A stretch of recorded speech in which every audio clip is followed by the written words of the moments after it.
ఉమ్మడి వరంగల్ జిల్లాలో మహాశివరాత్రి వేడుకలు ప్రారంభమయ్యాయి. తెల్లవారుజాము నుంచే భక్తులు శైవక్షేత్రాలకు పోటెత్తుతున్నారు. ఆలయాన్ని శివనామస్మరణలతో మారుమోగుతున్నాయి. ఇక తెల్లవారుజాము నుంచే భక్తులు పూజలు నిర్వహిస్తున్నారు. హనుమకొండలోని 1000 స్తంభాల దేవాలయం, సిద్ధేశ్వర దేవాలయం, పాలకుర్తిలోని సోమేశ్వర స్వామి ఆలయం, కాళేశ్వరంలోని ముక్తేశ్వర స్వామి దేవాలయం, రామప్ప ఆలయంలో భక్తుల రద్దీ కొనసాగుతుంది. ఇక 1000 స్తంభాల గుడి నుంచి మరింత సమాచారం మా ప్రతినిధి తిరుపతి లైవ్లో అందిస్తారు.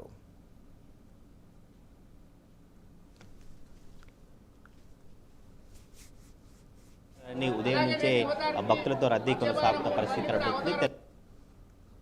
మహాశివరాత్రి శోభ కొనసాగుతుంది. హనుమకొండలోని 1000 స్తంభాల గుడి దేవాలయం కావచ్చు, కాళేశ్వరంలోని ముక్తేశ్వర స్వామి దేవాలయం, పాలకుర్తిలోని సోమేశ్వర దేవాలయం కూడా భక్తులతో రద్దీ కొనసాగుతున్న పరిస్థితి కనబడుతుంది. ప్రజెంట్ ఇప్పుడు నేను హనుమకొండలోని 1000 స్తంభాల గుడిలో ఉన్నాను. ఉదయం నుంచే అభిషేకాలు, అర్చనలు కొనసాగుతున్నటువంటి పరిస్థితి కనబడుతుంది. మహాశివరాత్రి పర్వదినం సందర్భంగా అధికారులు కూడా అన్ని ప్రత్యేక ఏర్పాట్లు పూర్తి చేసి భక్తులకు ఎటువంటి ఇబ్బందులు తలెత్తకుండా దర్శనం చేసుకునేందుకు ఏర్పాటు చేసినటువంటి పరిస్థితి కనబడుతుంది. తెల్లవారుజాము నుంచి హనుమకొండ నగరంలోని 1000 స్తంభాల గుడి దేవాలయం నుంచి కావచ్చు, మొత్తం ఇటు సిద్ధేశ్వర ఆలయం కావచ్చు, పాలకుర్తి సోమేశ్వర ఆలయం, కాళేశ్వరంలోని ముక్తేశ్వర ఆలయం, ములుగు జిల్లా రామప్ప ఆలయంలో కూడా తెల్లవారుజాము నుంచే అర్చనలు, అభిషేకాలు కొనసాగుతున్నటువంటి పరిస్థితి కనబడుతుంది. నాకు అందుబాటులో హనుమకొండ 1000 స్తంభాలకు సంబంధించినటువంటి అర్చకులు ఉన్నారు. అర్చకులతో మాట్లాడేటువంటి ప్రయత్నం. మహాశివరాత్రి పర్వదినం సందర్భంగా ఈరోజు ఎటువంటి పూజా కార్యక్రమాలు చేస్తారు, ఎట్లా ఉంటుంది ఉదయం నుంచి ఎప్పుడు పూజా కార్యక్రమాలు ప్రారంభమై ఈ రోజంతా ఎట్లా ఉంటుంది అంటే చెప్తారు.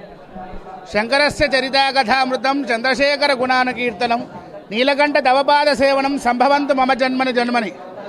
ఆ స్వామివారు 1000 సంవత్సరాలుగా వరంగల్ జిల్లాని తన కనుసంగులతోని కాపాడుతున్నటువంటి వ్యక్తి స్వామివారు.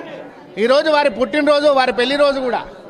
ఈరోజు స్వామివారికి చారిత్రాత్మక 1000 స్తంభాల దేవాలయంలో 3:30 గంటలకు గణపతి పూజ, తదనంతరం స్వామివారికి 11 లీటర్ల ద్రాక్షరసంతో అహోరాత్రాభిషేకము.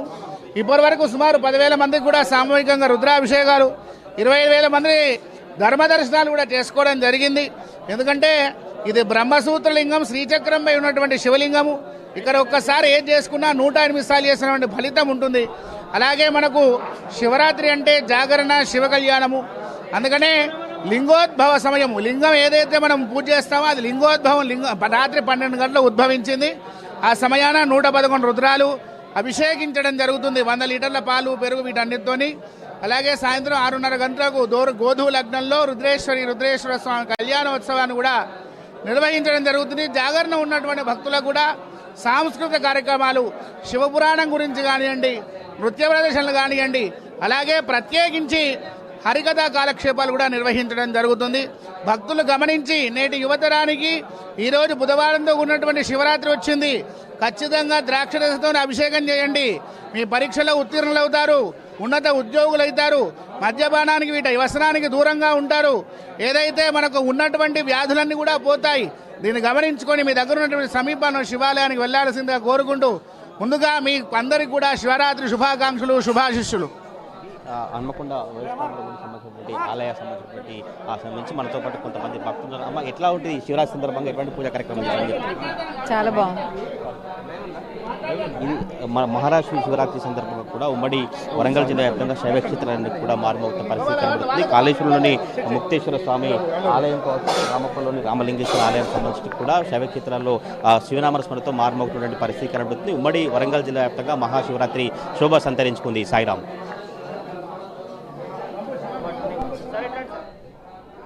Right, thank you.